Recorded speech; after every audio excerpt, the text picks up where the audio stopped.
Twitter makes almost all of its money by offering users the ability to pay to promote their tweets for products, services, and causes to its vast global user base.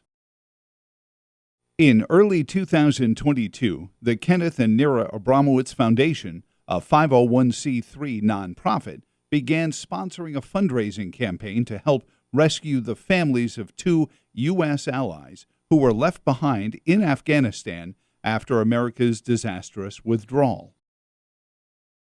These 22 family members were and remain at risk of being killed by the Taliban, which is hunting them using the intelligence databases, weaponry, and vehicles that were also left behind.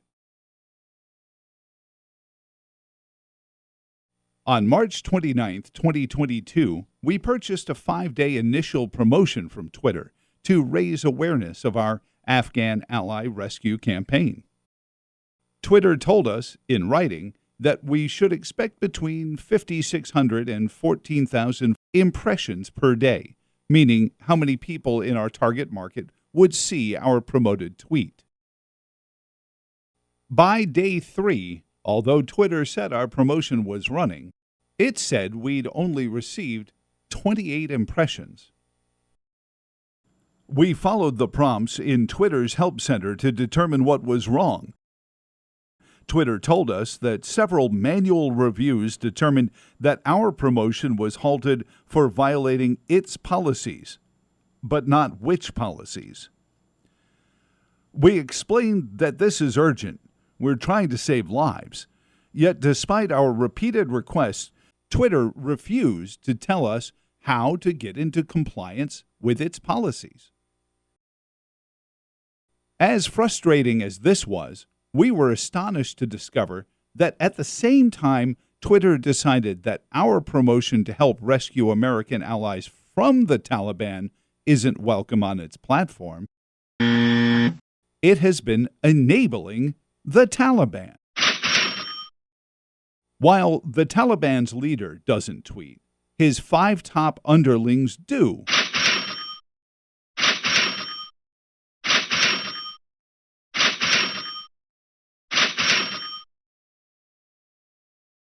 And between them, they now have a combined 1.8 million followers.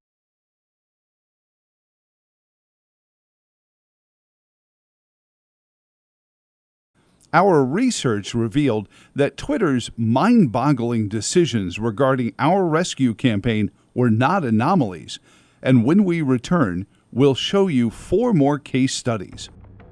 For now, though, if you'd like to learn about our campaign, the families we're working to rescue, and how to make a tax-deductible donation to help us get them to safety, please visit AbramowitzFoundation.org/Afghan Rescue.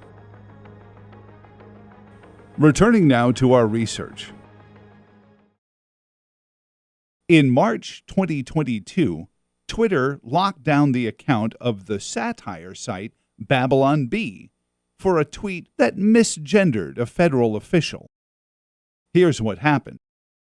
Until 2011, Richard Levine, a psychiatrist, lived and identified as a man. He married a woman with whom he fathered 2 children.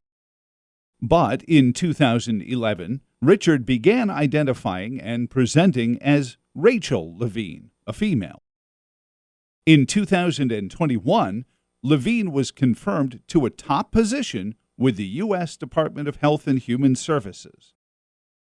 On March 13, 2022, USA Today named Levine one of its Women of the Year. 2 days later, the Babylon Bee posted a tweet in which it named Levine its Man of the Year. Soon after, Twitter locked down the Bee's account and said it would not be turned back on again until it removed this tweet.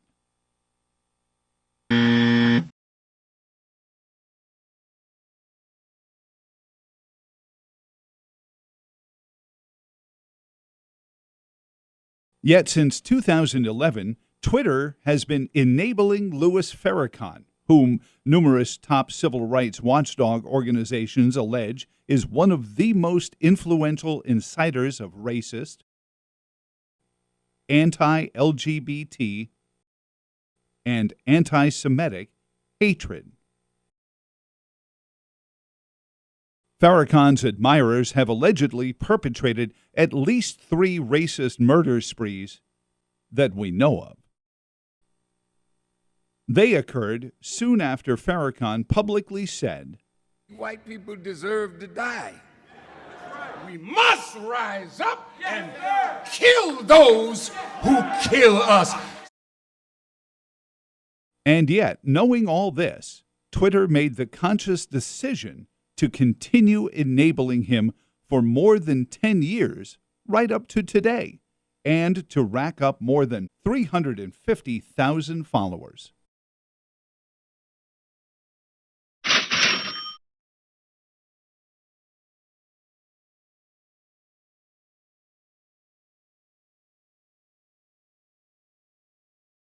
Next, in October 2020, Twitter locked the account of the New York Post, America's oldest newspaper, after it tweeted the link to its blockbuster expose regarding the laptop computer that Hunter Biden abandoned at a repair shop.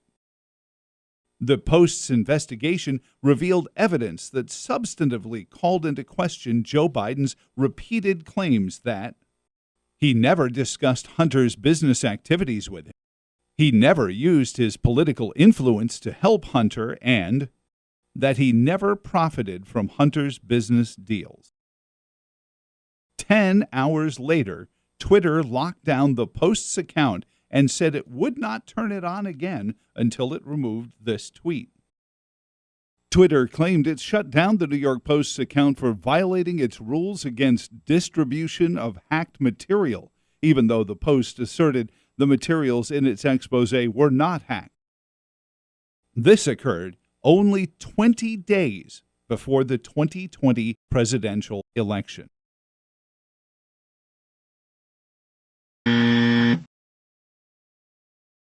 Two weeks after the election, however, on November 17th, Twitter's CEO said its actions against the New York Post were a mistake.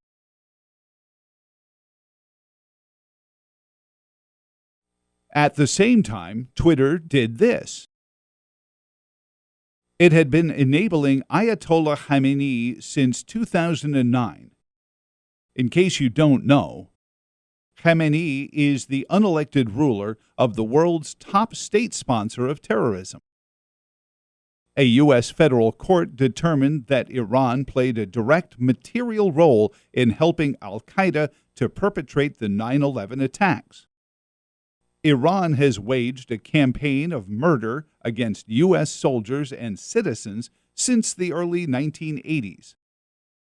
Iran routinely executes members of the LGBT community for their moral crimes.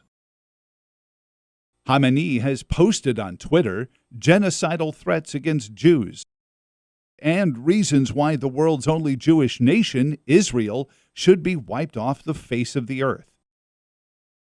When Twitter's CEO was asked in 2020 why it enables Khamenei, he said it was because, quote, "We want to make sure we are respecting world leaders' right to speak and to publish what they need."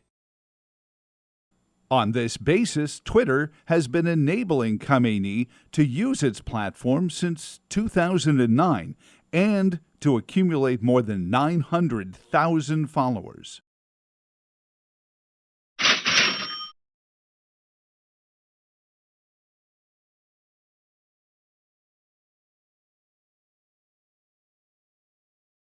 If you're as astonished as we are by Twitter's decisions regarding which users to enable and which to shut down, and how badly these decisions violate its own stated policies, we have one question for you. Will you help us overcome the roadblocks Twitter placed in our way as we attempt to get U.S. allies and their families who are abandoned in Afghanistan to safety? We need to raise at least $100,000 to accomplish this mission, and more to sustain these refugees as they endure the process of applying for asylum in America. Please make a generous, tax-deductible donation today at AbramowitzFoundation.org/Afghan Rescue. Even if only $5, we hope you'll donate what you can today. And please pass this video along to anyone who you think might want to help our campaign.